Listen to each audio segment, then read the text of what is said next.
हर विचार, हर शब्द, हर काम, कहते हैं ये सब कर्म बनकर हमारे पास लौटता है। बिल्कुल। आज हम कर्म के सिद्धांत पर थोड़ी गहराई से बात करेंगे। हमारे पास एक श्रुत है जिसका शीर्षक है कर्म का विधान, जैसा बोओगे वैसा काटोगे। जी। मकसद ये है कि इस आध्यात्मिक नियम को, मतलब कार्य कारण के इस सिद्धांत को इस श्रुत के नजरिए से समझें। हाँ, चलिए देखते हैं। तो शुरू करते हैं। कर्म, ये शब्द तो संस्कृत का है। हाँ, कर्म मतलब क्रिया, लेकिन श्रुत साफ कहता है ये सिर्फ हाथ पैर चलाने वाली क्रिया नहीं है। अच्छा, मतलब इसमें हमारे विचार भी शामिल हैं, हमारे शब्द, और शायद सबसे जरूरी उन सब के पीछे की नीयत, हमारी मंशा। हाँ, नियत। जी, ये एक तरह से कार्य कारण का आध्यात्मिक नियम है। जो भी एनर्जी हम बाहर भेजते हैं, अच्छी या बुरी, वो घूम फिरकर वापस आती ही है, जैसे बूमरैंग की तरह। बूमरैंग की तरह। हाँ। और श्रोत का जो मूल मंत्र है वो तो यही है, जैसा बोओगे वैसा काटोगे, है ना? बिल्कुल, सीधा सा हिसाब। अगर प्यार, ईमानदारी, दया बोई तो शांति, भरोसा, खुशी मिलेगी। और अगर नफरत, धोखा, गुस्सा बोया तो फिर दर्द, नुकसान, संघर्ष, मतलब नतीजा तय है। हाँ, और स्रोत में एक बात और कही गई है जो थोड़ी सोचने वाली है, कि कर्म कभी भूलता नहीं, न कभी चूकता है। सही, देर हो सकती है पर हिसाब होता जरूर है। ये बात थोड़ी डराती भी है, लेकिन स्रोत इसे अलग तरह से देखता है ना? सजा की तरह नहीं। नहीं, बिल्कुल नहीं। वो इसे एक शिक्षक की तरह देखता है। शिक्षक कैसे? ऐसे कि हर अनुभव, चाहे वो अच्छा लगे या बुरा, वो असल में हमारी ही भेजी हुई किसी पिछली ऊर्जा का आईना है। ओह, अच्छा, तो ये बदकिस्मती नहीं है? नहीं, स्रोत कहता है ये अपने ही किए कर्मों के नतीजों का सामना करना है, खुद से मिलना है एक तरह से। ये नजरिया वाकई अलग है। अच्छा, स्रोत में कर्म के प्रकार भी बताए गए हैं, शायद 3 तरह के। हाँ, 3 प्रकार बताए हैं। पहला है संचित कर्म। संचित मतलब जो जमा हो गया पिछले जन्मों का। जी बिल्कुल, सारे पिछले जन्मों के कर्मों का पूरा स्टॉक समझ लीजिए। बाप रे। और दूसरा है प्रारब्ध कर्म। ये उस संचित कर्म का वो हिस्सा है जो इस जीवन में फल देने के लिए एक्टिवेट हो चुका है, जिसे हमें भोगना ही है। अच्छा, ये तो किस्मत वाली बात हो गई फिर। कुछ हद तक, लेकिन तीसरा प्रकार भी है, क्रियमाण कर्म। क्रियमाण? हाँ, वो कर्म जो हम अभी इसी पल बना रहे हैं, अपने विचारों से, शब्दों से, कामों से। अभी इसी वक्त? जी।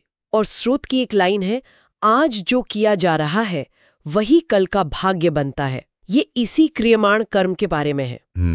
तो अगर प्रारब्ध तो भोगना ही है, पर क्रियमाण हम अभी बना रहे हैं, तो क्या हम इस कर्म के चक्र को बदल सकते हैं? मतलब क्या कुछ हमारे हाथ में है? हाँ, यही सबसे अहम सवाल है। और स्रोत कहता है हाँ, बिल्कुल बदला जा सकता है। अच्छा। कर्म का विधान कोई जेल की सजा जैसा नहीं है, ये एक प्रोसेस है। तो कैसे? जागरूकता से। बिल्कुल, जागरूकता से, और अपने क्रियमाण कर्मों को बदलकर।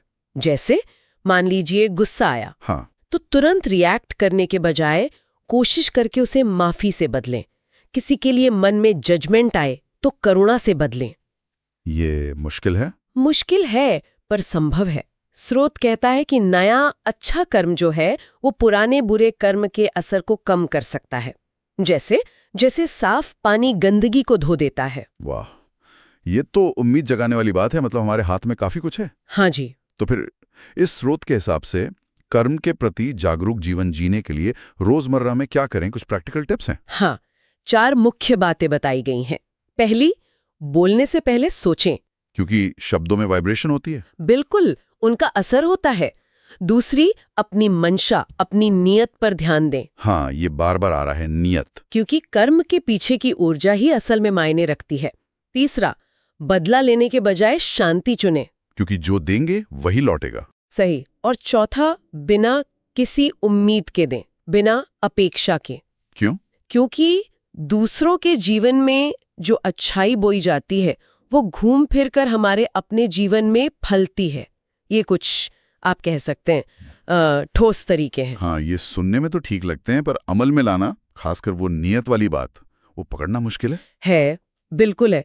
नियत बहुत सूक्ष्म चीज है, लेकिन समझने वाली बात यह है, जैसा स्रोत जोर देता है, कि कर्म सिर्फ एक धार्मिक विश्वास नहीं है, ये एक नियम है, नियम? जैसे गुरुत्वाकर्षण। हाँ, बिल्कुल गुरुत्वाकर्षण की तरह। आप माने या ना माने, वो काम करता है। सही। वैसे ही कर्म का नियम काम करता है। तो जीवन में जो भी हो रहा है वो कोई ऊपर वाले का फैसला नहीं, बल्कि हमारी अपनी ही ऊर्जा है जो घर लौट रही है। एग्जैक्टली, हमारी अपनी भेजी हुई ऊर्जा। तो कुल मिलाकर इस स्रोत से हमने ये समझा कि कर्म मतलब क्रिया, सोच, शब्द, काम और उसके नतीजे जो तय हैं। जी। और ये सजा नहीं, एक शिक्षक है, हमारी अपनी ऊर्जा का आईना। और सबसे जरूरी बात, इससे हम अपने आज के कर्मों से, अपनी नियत से प्रभावित कर सकते हैं। बिल्कुल, वर्तमान हमारे हाथ में है काफी हद तक।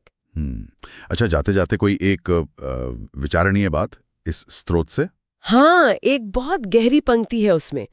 अतीत आपका सबक है, वर्तमान आपकी परीक्षा है, भविष्य आपकी पसंद है। वाह! अतीत सबक, वर्तमान परीक्षा, भविष्य पसंद। जी। और आगे कहा है कि कर्म वो कलम है जिससे हर इंसान अपनी कहानी खुद लिखता है। तो ये हमें सोचने पर मजबूर करता है कि इस नियम को जानकर आज हम जो चुन रहे हैं वो अपने आने वाले कल की कहानी को कैसे लिख रहा है।